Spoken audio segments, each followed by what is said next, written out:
Feringgi mungkin akan tiba dan kekuatan ketenteraan mereka luar biasa.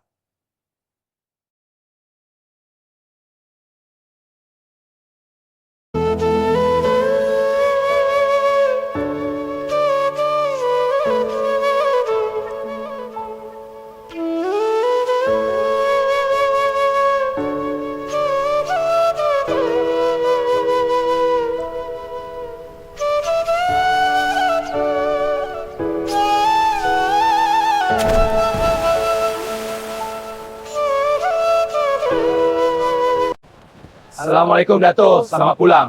Terima kasih semua.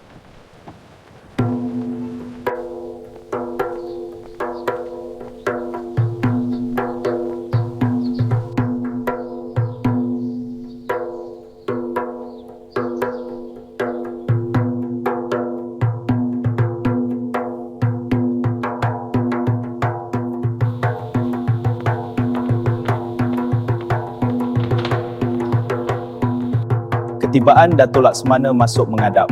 Ampun tuanku, beribu-ribu ampun. Sembah Patik harap diampun. Dato' Laksamana, ada apa-apa maklumat dan perkabaran semasa perjalanan kamu ke barat? Ampun tuanku, Patik mendapat maklumat penting semasa Patik berada di Konstantinopel. Bangsa dari barat sedang mencari jalan ke timur. Jika mereka tiba sebelum kita bersedia, mereka tidak akan datang sebagai pedagang, tapi mereka akan datang sebagai penakluk. Semasa Patik dalam perjalanan pulang, Patik mendapat khabar bahawa Goa telah ditawan oleh Feringgi.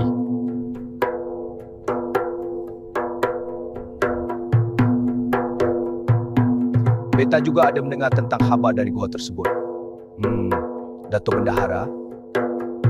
Ampun tuanku, Patik rasa bala tentera kita perlu dipersiapkan untuk menghadapi ancaman ini, tuanku. Dato' Bendahara, hamba tidak rasa semua bala tentera Melaka cukup untuk melawan mereka semua. Apa maksud Dato' Laksamana? Adakah Dato' hendak memperlekehkan kemampuan ketenteraan Melaka? Dato' Bendahara, hamba adalah ketua angkatan tentera, hamba lebih tahu kekuatan ketenteraan kita. Feringgi mungkin akan tiba dan kekuatan ketenteraan mereka luar biasa.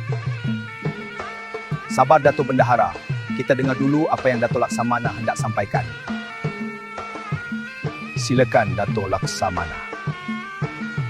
Ampun tuanku, Patik mencadangkan supaya Melaka dan semua kerajaan-kerajaan Melayu yang ada bersatu menjadi satu negara supaya menjadi lebih kuat.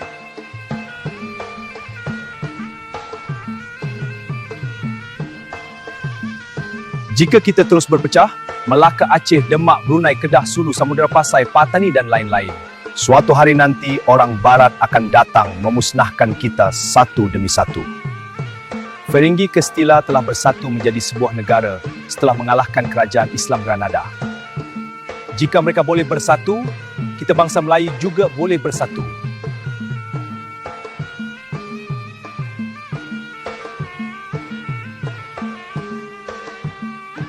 Jadi apa yang kita perlu lakukan sekarang, Dato'?